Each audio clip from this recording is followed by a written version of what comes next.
Hi everyone, all my magical friends. I hope you're having an amazing Halloween. There is so much powerful energy in the air right now. I have spent so much of my time lately just connecting with people and doing some really amazing readings and just experiencing so many profound things. I keep telling everyone that there's a lot of Halloween magic right now. So make a wish and let that unfold around you, because I'm telling you, there is some big stuff happening. I feel like I just talk about things and suddenly weird coincidences happen and really fun things just come out of nowhere. So take advantage of that. Let your witchy self come out and play. Well, I hope that you're also enjoying the change in the season and enjoying the fall and all of the just fun energy. Oh, I just love when it's cool outside and I can have a warm cup of tea and all of my layers are just flowing in the wind and I can really feel my mystical, magical self just coming full front to the surface. Not that it's not usually, but we're going to be doing the intuitive forecast for the week, and it will be the week of October 31st for Halloween. And we're going to look at the energy flow and see what's happening, what we can expect, what we're linking into, and what we can avoid so that we can have a fantastic week and work big magic in the world around us. I also have a wonderful article that I just published, and it is about spirits and ghosts and the difference, and it just talks briefly about what the difference is between a ghost versus a spirit and what we mean when we're using those words or when we're describing different experiences. And my favorite mystical lady and one of my mentors, Nancy Antonucci, who wrote Psychic Tarot, she offered a few of her thoughts as well on the subject. So you can find that at my website, ShaheenMiroInsights.com, and you can find a ton of other wonderful information there. I write lots of articles about the psychic world, about intuitive and creative living, about shadow work, and about manifesting and creating magic in your life, and how to avoid the negativity and the resistance that comes up so often for so many of us. You can also buy some of my mystical products, the Aura Elixir, the beautiful sage bundles that I have, the Tattered Nomad Oracle, and you can also book your own private intuitive reading with me so that we can look at you, look into your life, look into your energetic story, and get a feel for what is happening, and does that really line up with what you're trying to create in your life? And if it doesn't, how can we change that? How can we change the things that you're putting energy into or the things that are affecting you to really lift you up and support your well-being and make you feel magical and feel like life is on your side? So you can check all of that out at my website, and always feel free to contact me. You can use the contact form or you can leave a comment, and anything you want to share, comments, questions, suggestions, I love all of those. And to those of you who have given me suggestions for videos, I so appreciate it. Keep it coming. I have a running list of questions and topics that people have given me, and those will become videos at some point when I find time in my schedule, and you know what, when Spirit allows for it. So that's perfect. All right, so let's look at what cards we got for this week. The first card we have is the Ace of Wands. And the Ace of Wands is really a powerful card because it's talking about an opportunity that's opening up to you. the doors are opening and opportunities are being given to you to work with your creative self, your problem-solving abilities, your ingenuity, to really create and build and manifest something in the world. So you're going to feel that fire, the inspiration, the desire, and the call to create.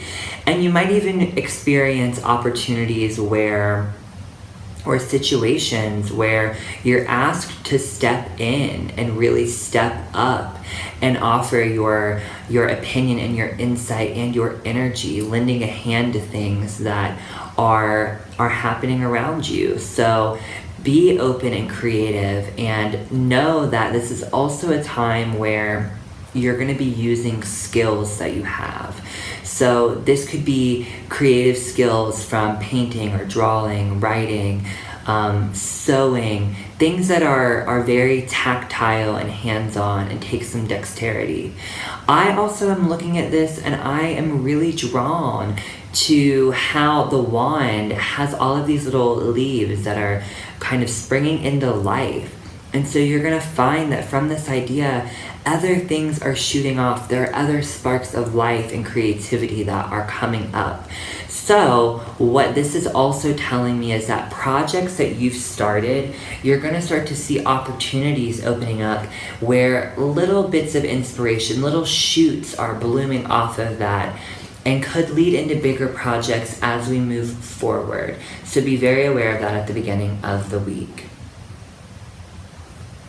The second card we have, which is in a much different light, is the Three of Hearts. So a lot of uncertainty that comes up as we move deeper into the week. And part of what this is talking about isn't necessarily setbacks or disappointments in a really negative way, but it's trying to draw your attention inward. So as you're giving your energy to some of these ideas, also know that you may have to let go of some old ideas or old attachments. So this is really a time of saying goodbye to things that are weighing heavy on your heart, and you might need to confide in someone or give yourself a platform to dialogue with someone or something about what is weighing heavy on you, what is troubling you, and what is causing you emotional and even creative uncertainty. I keep getting this really strong impression for a lot of people, and it's appropriate with the time of year that we're in and with Halloween, that there is a need to say goodbye to things and say goodbye to anything or anyone that is making you feel heavy or discouraged or not really in your spirit. You know, that's a great way to measure anything's validity in your life. Asking, does this really feed my spirit, or is it depleting me in some kind of way? So it's important to do that as the week unfolds, as it begins. I want to say one more thing about this. To me, this is also talking about a need to have kind of transparency with yourself. And so that might be how you begin your dialogue process and your healing work in this way. Maybe even asking yourself what is reasonable or unreasonable about the things you're doing from a creative standpoint or from a building standpoint. So that's an interesting take. The third card we have is the King of Wands. So he's come to visit us for this week, and he is a strong energy. And if you notice, we had the Ace of Wands. So he is really the ruler of this kingdom, and he is expressing to you that having a strong and really determined outlook right now is going to be something that carries your projects through, but making sure that you're not being relentless or being even a bit rigid about things. One of my favorite concepts is, and I think Jules said it, is that nature has a way of breaking what does not bend.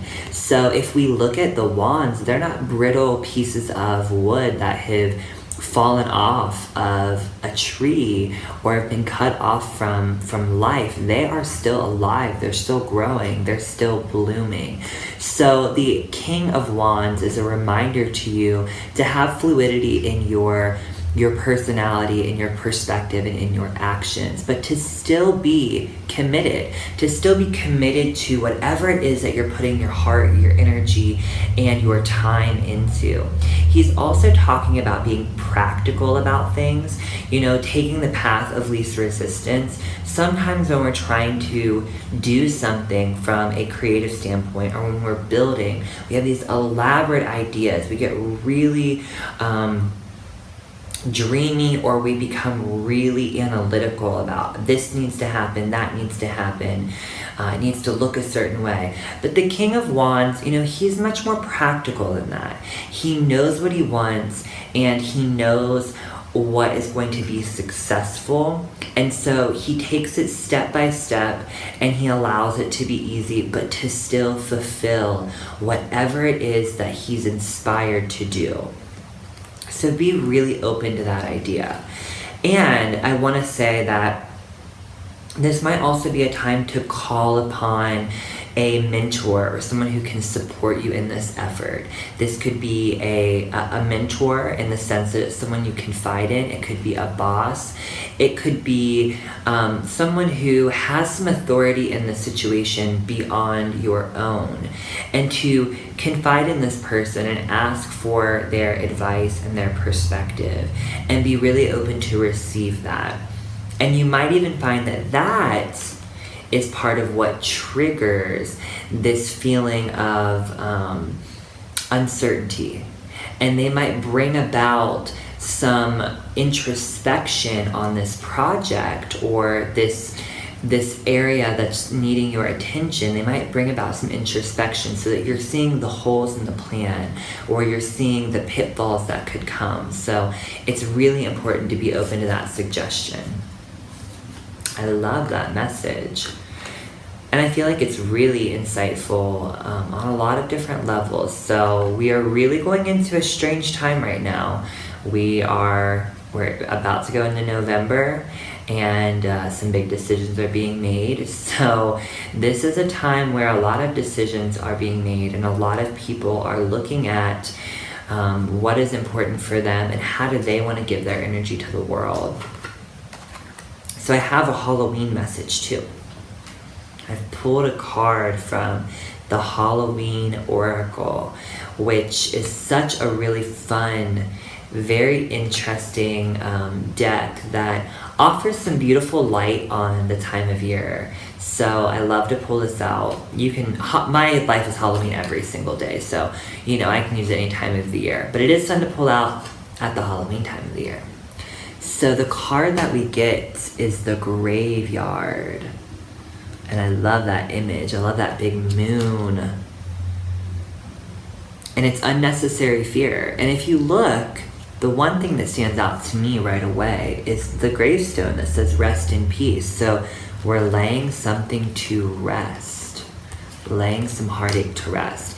And the card is talking about unnecessary fear, and how fear can be such a hurdle for a lot of us. And so much of our fears are things that aren't really true. They're not really things that can hurt us or get to us. Not that they can't be, but a lot of times if you ask yourself the question, is this really true right now? Is this worst case scenario really true?